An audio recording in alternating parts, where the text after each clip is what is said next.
Assalamualaikum warahmatullahi wabarakatuh.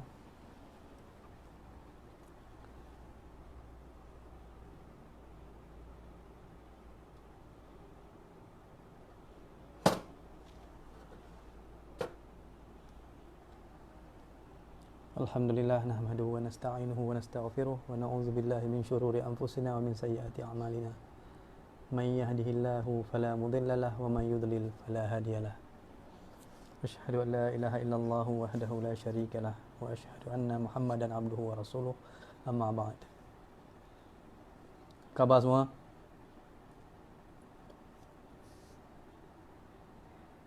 Suara clear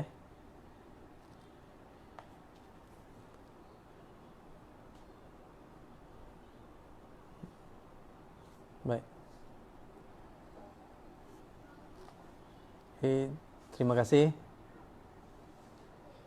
kepada semua yang sudi online bersama saya hari ini untuk live Facebook. Baik. Tajuk hari ini ialah bina negara antara Pancasila dan rukun negara. Bina negara antara Pancasila dan rukun negara. Jadi hari ini kita akan berbicara berkaitan dengan dua negara, iaitu Malaysia dan Indonesia. Ideologi dua negara yang berbeza tetapi sebenarnya bersahabat baik dan juga bersaudara lah. Dari sudut sejarahnya mempunyai trajektori sejarah yang sama sejak ratusan tahun yang dulu. Cuma kemudiannya dipisahkan oleh penjajahan oleh British dan Belanda. Jadi boleh kita mula dah Okey.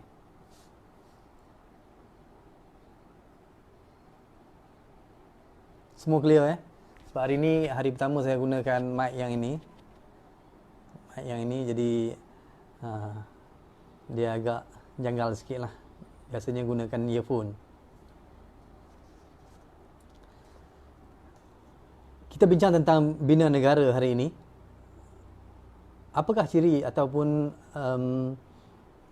elemen penting dalam membina sesebuah negara? Jadi kalau kita nak bina negara, kita bukan hanya perlukan barisan pentadbiran, barisan pemerintahan, bukan hanya memerlukan askar atau polis, ataupun kita memerlukan kewangan, tetapi juga kita memerlukan satu ideologi yang boleh mempersatukan semua bangsa ataupun semua manusia yang ada dalam negara itu. Yang biasanya dalam sesebuah negara, manusia berbilang kaum, berbilang agama kebanyakannya. Walaupun ada yang homogeneous, contohnya macam Korea contohnya, Korea Selatan, Korea Utara, itu semua kita katakan homogeneous, satu kaum secara umumnya, satu agama. Tapi kita, Malaysia, Indonesia, Australia, semuanya, Amerika Syarikat, jadi masing-masing ada mempunyai cara masing-masing untuk menerapkan kebanggaan diri, jati diri bagi setiap warga negara je. Bagaimana caranya? Mungkin ada yang tidak mempunyai ideologi seumpama kita. Kita ada rukun negara. Indonesia mempunyai Pancasila yang apa yang kita bincangkan pada hari ini. Tetapi Amerika contohnya, Australia tidak mempunyai rukun begitu. Special tenets kita kata, kan? Mereka tidak ada begitu, tapi mereka berjaya membina kebanggaan itu.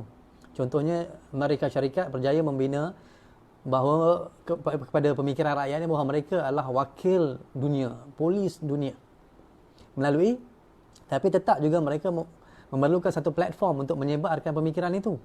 Kalau Amerika Syarikat, mereka menggunakan media, mereka menggunakan filem. Kalau kita tengok, kebanyakan filem-filem mereka mesti mempunyai elemen bangga diri. Mereka lah penyelamat dunia, mereka lah penyelamat manusia, tamadun manusia. Mereka lah yang mencipta segala teknologi yang boleh menyelamatkan manusia daripada bala bencana. Dan ia ditanamkan selama puluhan tahun. Itu menjadi sebahagian daripada proses pembinaan negara mereka, bangsa mereka. Proud to be American. Jadi kita, contohnya Malaysia, kita juga memerlukan ideologi. Walaupun kita merdeka pada peringkat awalnya, kita tidak mempunyai sebarang ideologi untuk mengikat keseluruhan bangsa ataupun warga negara kita. Tahun 1957 kita merdeka, tapi kita tidak ada sebarang ideologi yang kita cipta. Ya.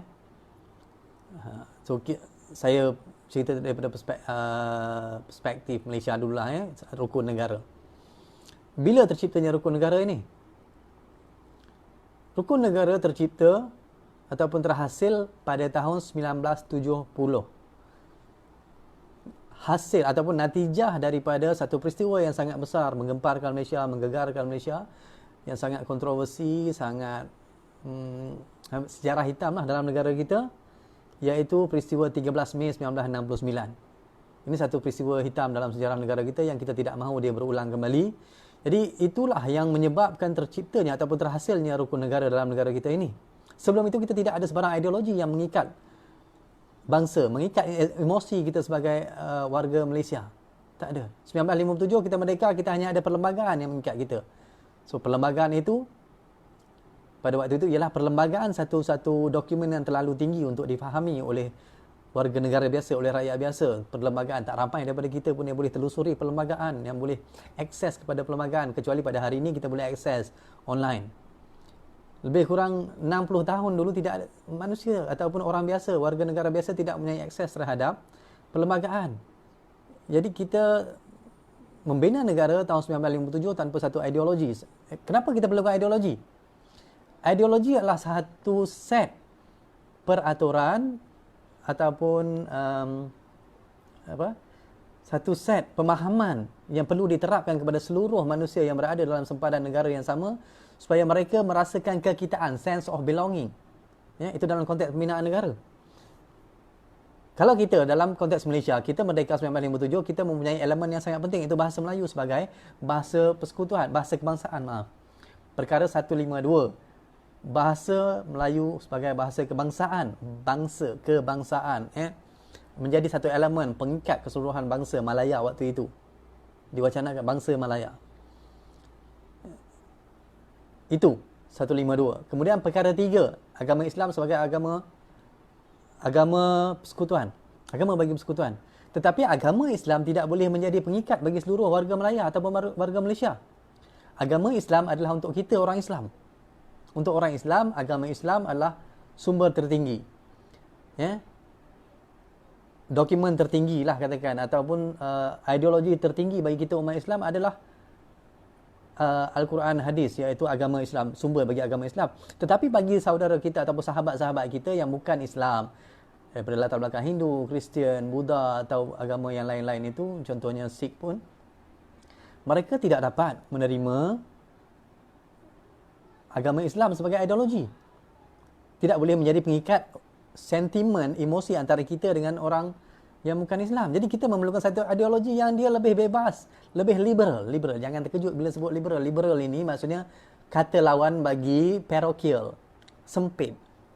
Ada disebut dalam rukun negara nanti. Saya akan bacakan kandungan rukun negara yang sebenarnya. Jadi kita memerlukan itu. 1957 sampai 1969 kita tidak memikirkan satu keperluan untuk menghasilkan satu ideologi. Walaupun ada perbincangan sebelum itu bahawa ada perbincangan tentang ideologi sebelum 1969, sebelum tercetusnya rusuhan kaum 1969, 13 Mei itu, ada sarjana membincangkan bahawa Malaysia, Malaya atau Malaysia tahun selepas 63, Malaysia bergerak tanpa satu ideologi.